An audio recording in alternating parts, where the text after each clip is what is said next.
Hey guys, welcome to Yesterday's Coffee, the podcast where we chat about fitness, nutrition, and business all over coffee that may or may not have been brewed yesterday. Today we're covering carb cycling, pretty much a very high-level dietary strategy that tries to tick off just about every box you can think of when it comes to especially body composition manipulation. So how often do you employ different types of carb cycling before we actually get into what it is? So with a lot of my clients, based on who my clients are, carb cycling does not tend to work the best. Mm-hmm. So I would say I use it rarely. I don't really line up carb cycling with workouts as much as sometimes I use more of like a calorie cycle, if that makes sense. Like it is a carb cycle because the only thing I'm really changing is carbs. But if I need, to create a bigger deficit in somebody, but we don't necessarily need to take calories away from every single day, then I might drop, a couple days a week. Sure. So carb cycling in and of itself is pretty simple. It's simply just adjusting carb intake based on certain parameters you set. So it could be adjusting carb intake on a daily basis, a weekly basis, even a monthly basis based on your needs. And so a lot of times you'll see pretty typically 3 different levels of carb intakes through the week, where you have, say, a high carb day, a medium carb day, and a low carb day, and you might have 2 high carb days, 2 medium days, and then 3 low days per week. That's an example of a carb cycle. And really what we're trying to do with a carb cycle is master 4 different variables, and that's body composition, performance, metabolism, and then mood and cravings. And so by altering carb intake, we're trying to take on each one of those details without really leaving anything out. And so part of what Alexa was talking about before and why she doesn't necessarily use this a lot is because to hit on every single one of those things requires a lot more work, and it requires a lot better understanding of macronutrients and how to manipulate them and how to fit that into a consistent eating pattern that you can stick to long term. Yeah, it's definitely something that is complicated, and you kind of have to have the motivation to follow something like that. And I don't think weight loss generally gives people the motivation. So with the average weight loss client, doing a 3-level carb cycle is pretty pointless because they're just not as motivated to stick to those 3 days. And it's a lot for them to think about and consider.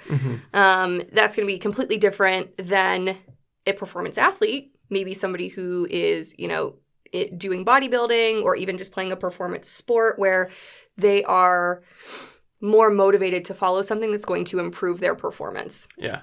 I say motivation is definitely a huge factor on when you would use this with somebody and how fast they want to get results. Well, I wouldn't even say that because everybody wants to get results fast, but not everybody's motivated to do the work. I would argue strongly against that point because most people aren't. Most people want the easiest thing that they can possibly do. Yes. And see progress. There's everybody a huge difference. Everybody wants to make progress as quickly as possible, but what you're trying to say is if you're not willing to work for it, you don't actually want it. Exactly. Which I agree with. But what I'm saying is like when you say, oh, if you want results quickly, do this. It's like, Well, no, it's the honest truth. If you want the fastest results, it's going to require the most work. Yeah. Plain and simple. Definitely. So if that's what you're after and you really mean it when you say you want That's the key there, though. That's the key. Because most people say that, and you're exactly right. They say it, the average client is going to say that they want results as quickly as possible. But because they're not willing to make the sacrifices to make that happen. Yes. But if you are, and you're willing to say, hey, I'm going to do whatever it takes to do X, Y, and Z as fast as possible, then this is what carb cycling tries to really target. And so the first thing, body composition being the main reason why you would use this. Because let's backtrack just a teeny tiny bit with, we've talked about this a million times, but your carbs are going to vary based on your activity level. So that's the whole point of a carb cycle is matching up your carb intake, your body's need for this instant energy source to your actual activity and your actual output. Right. So that's the goal. So when we're talking about body composition then. Yeah, so we have because there's a number of ways that you can do it. You can do it based on like a set schedule of Monday is this type of day, Tuesday is this type of day, so on and so forth. Most of the time, you're going to try to pair that up with the intensity of the exercise that you're doing. So if you've got a higher intensity workout, then you're going to put that day with more carbohydrates. Or if you've got a lower intensity or an off day, that's going to be one of your lower carb days. That's typically the way it's done most often. And so the reason for that is because we're trying to, in a fat loss goal, we're trying to stay in a caloric deficit. And that's no matter who you are, what your goal is, it's got to be a caloric deficit. And so we manipulate carbohydrate intake around the intensity of the exercise and to some degree calorie intake based on how many calories are going to be burned in that session and what type of intensity is going to be employed within that workout. Because if you're going to be doing a really hard leg day, you're going to need a lot more energy than if you're just sitting on the couch that day. And so we can still create a caloric deficit within those differences, but because caloric expenditure is going to be different and because substrate utilization being that you're going to use more carbohydrates with higher intensity work is also different, it makes sense to adjust your calorie intake from maybe a higher percentage of fats on your off days to a higher percentage of carbs on your training days. True. And I would say, so basically what this all comes down to is energy management, right? Right. So we're just managing calories. And yes, we have all of these other benefits, benefits with performance and benefits with metabolism and, getting a mental break. But at the end of the day, a carb cycle really comes down to balancing your energy needs. Absolutely. But it doesn't just come down to fat loss. So I think carb cycles are mostly talked about when we're trying to target fat loss and a body composition, making somebody look leaner. But I think one of the ways that I have actually used a carb cycle with a few clients is when I have a client who is a high performance athlete and they want to maintain their body weight. Yep. But they have certain days of the week where their training is very intense, but they don't necessarily need all of those calories all the time, or potentially they don't enjoy eating that much all the time. So we just have to find a way to easily get them more calories to match up with a higher output. Right. And so the only difference there is your baseline in calories. Yes. So all we're doing is raising that whole baseline up from a caloric deficit to caloric maintenance and still using those same strategies of adjusting calorie and primarily carbohydrate intake to reflect the energy being expended. And then you can do the exact same thing in a mass gain phase. If you're trying to build muscle and you're trying to do it while minimizing body fat accrual, you do it the same exact way. If you're going to be burning more calories in a session, that's where you can go a little bit higher in your caloric intake and your carb intake.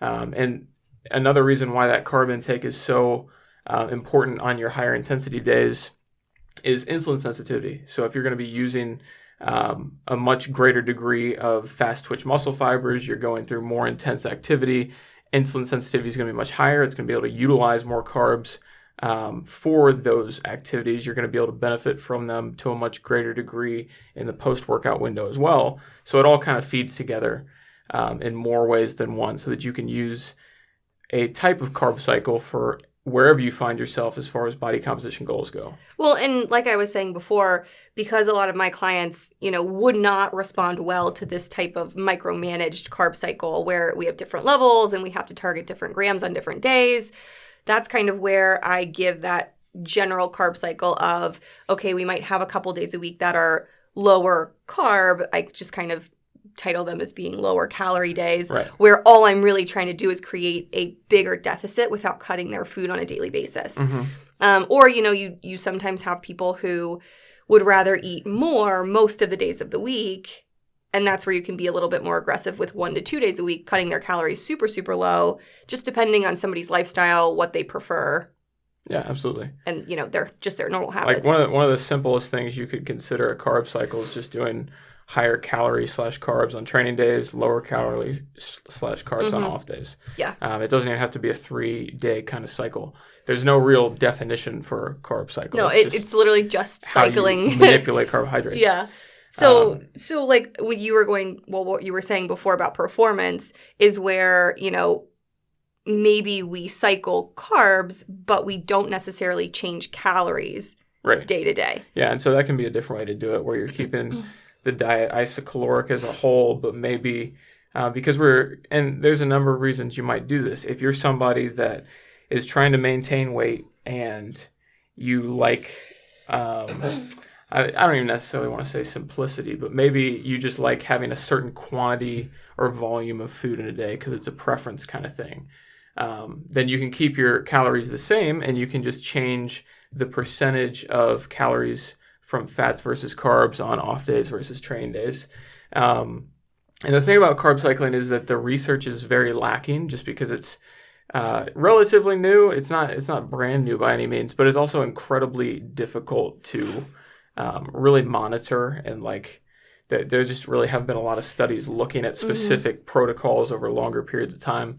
So a lot of it's anecdotal, but being able to manipulate those makes sense on certain levels, that if you're going to be using less or you're going to be doing less intense activity, that you're going to need less carbohydrates. And so on those days, we ratchet calories up from fats. And then on the days that you're training harder and maybe you need some additional carbs, then we make a higher percentage of calories coming from carbohydrates. Yeah, and I think, oh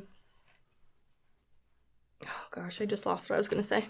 Performance, carbs, fats. What I was going to say was... Wow, that really jogged your memory. Yeah, it did. It really did. Well, because you were saying, there's not a lot of research to support this, and there are a lot of varying viewpoints out there. And I think that it's pretty well recognized. It's pretty well accepted in like the health and wellness space. However, I've actually heard a couple different interviews with some high performers.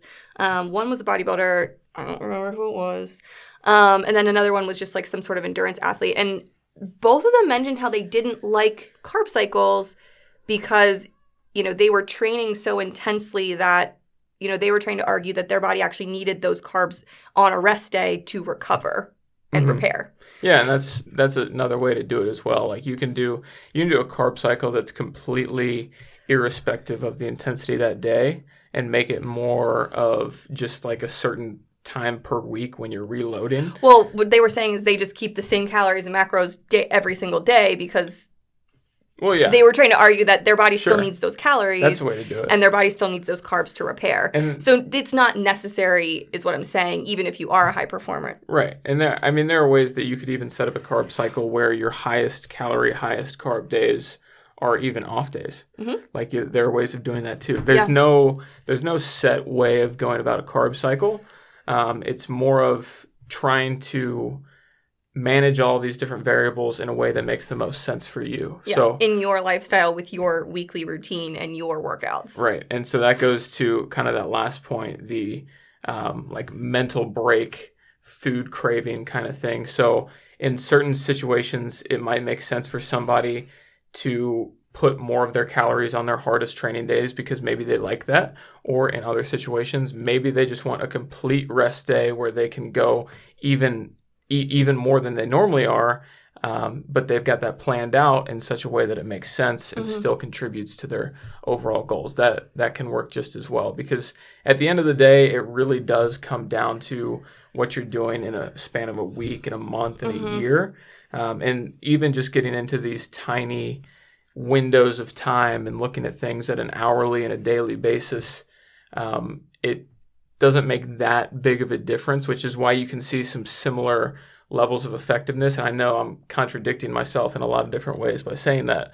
But at the end of the day, even if, like we're talking with very high performers, if you're eking out an extra 2 or 3% that the average individual may not notice, it can make a difference at some of the higher levels of sport or competition or anything else. Sure. Well, it's just so individual. Right. So you really do have to, if there's a goal that you have and you are willing to put in as much work and as much time as needed to achieve it, then looking into some of these really, little details, I think is worth it because it can make a huge difference.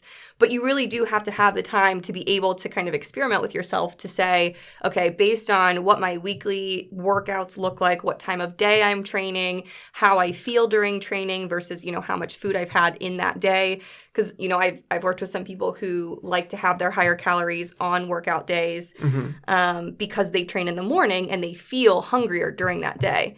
Well, I have some people who train in the night and they don't feel hungry until the next day.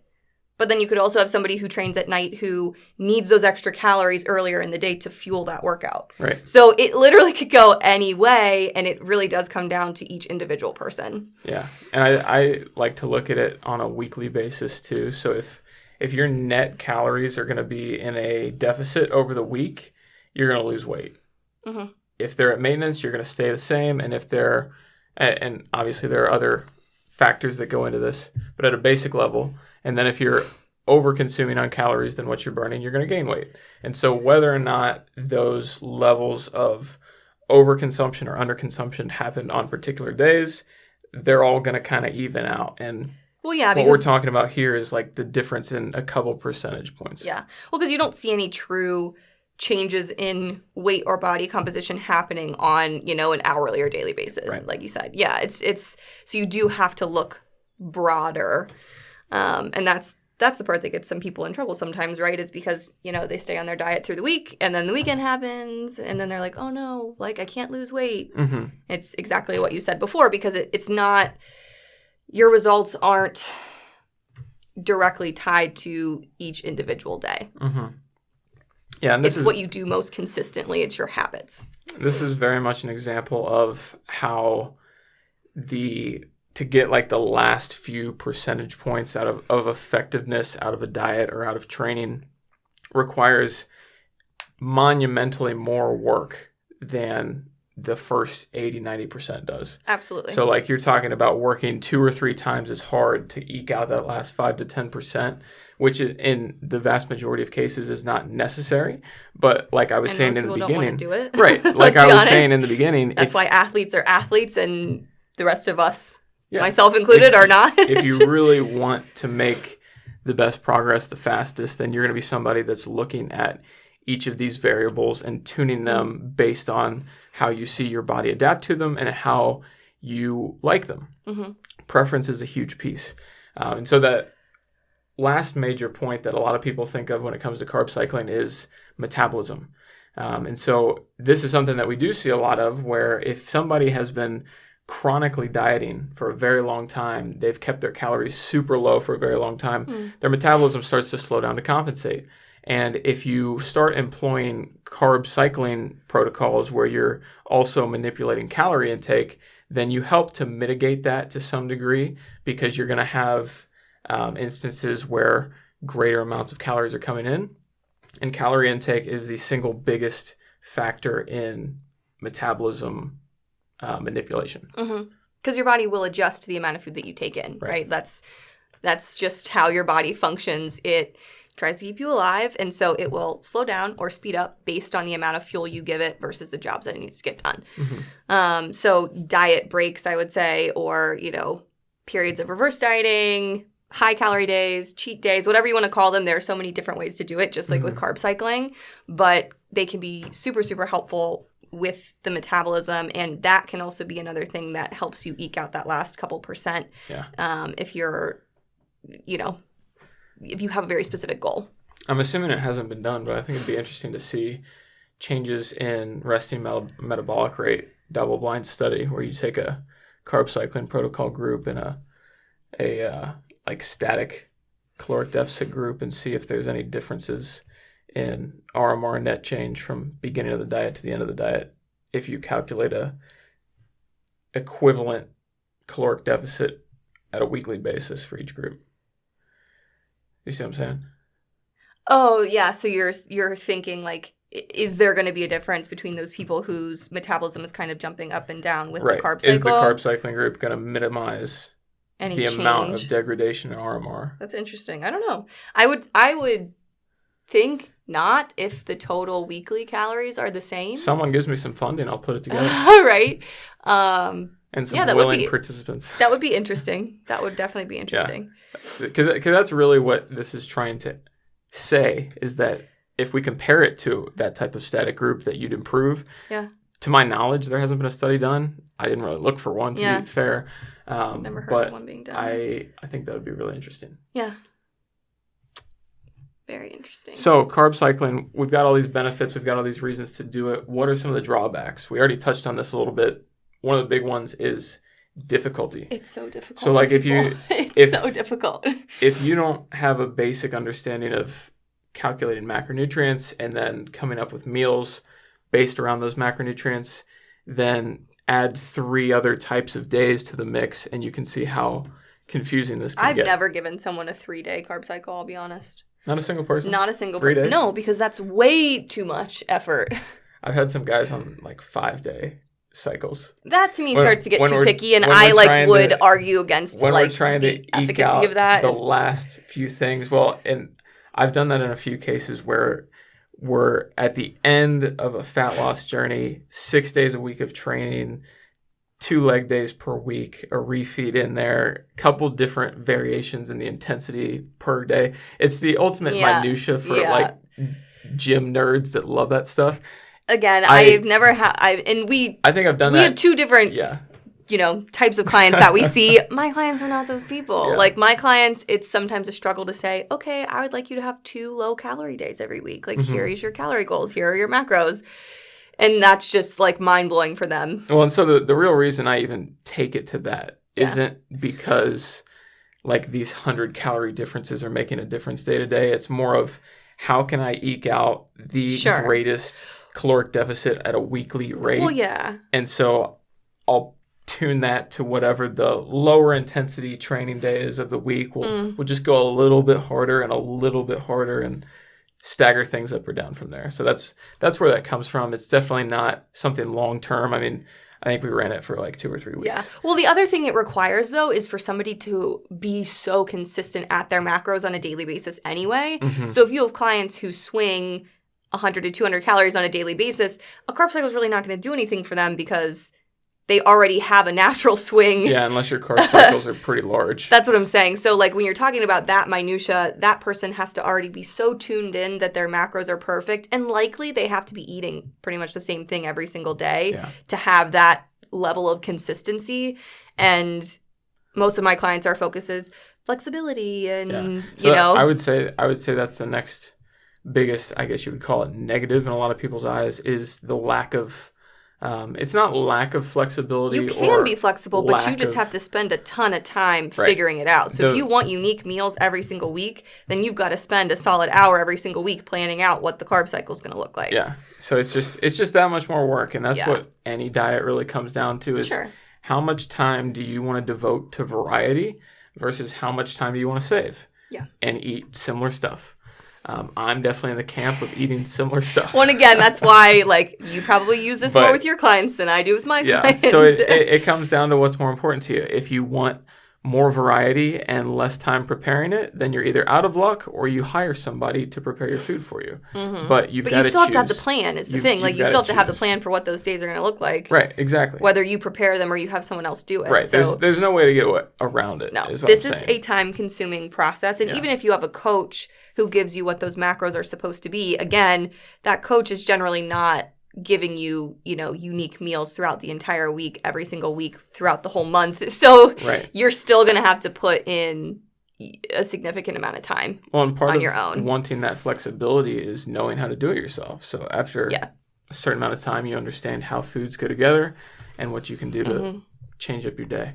So overall, I would say that different levels of carb cycling are beneficial for most people, the most basic being giving yourself a little bit more on days that you train, giving yourself a little bit less on days that are off. And then taking it up a notch from there is maybe throwing in like a refeed day in addition to that, or really scaling up the intensity based on your workouts. So if you've got a couple different workouts during the week that are really hard, a couple that aren't as hard, and then maybe some off days, that's a good kind of 3-tier system to begin with.